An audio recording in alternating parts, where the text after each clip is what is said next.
You can do it. Here we go. All right. So building a timeline. Let's go back. So building a timeline. You got to look ahead.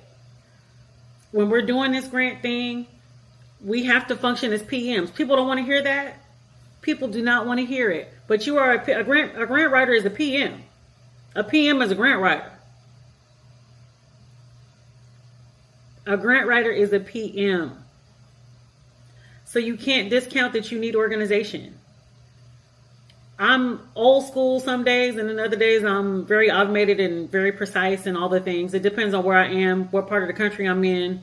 If I was awakened in the middle of the night trying to, solve a problem, etc. All those things matter in regards to my scenarios.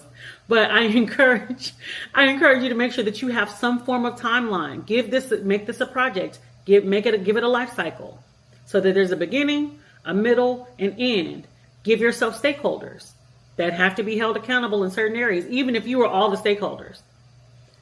Put all that in there so that you can actually be successful in completing it. Your goal is not to win, it's to complete the application.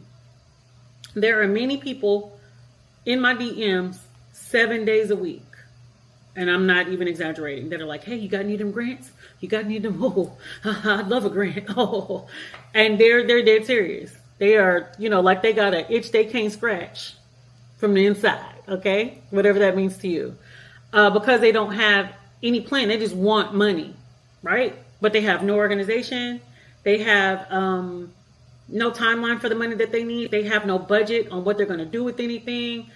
They don't even know if they can meet the deadline. So that's the end of our life cycle of this project for the grant application, whatever that due date is. And for me, I like to stop that due date if I have the ability to do so 2 weeks ahead, so that I'm not running around like a chicken with my head cut off if there's a technical glitch, if there's some type of administrative change in regards to the organization on my end or their end, if I need to pull in a letter of support from someone, all those things, I'm giving myself time. And again, we're mapping it out in a timeline. So research and prep.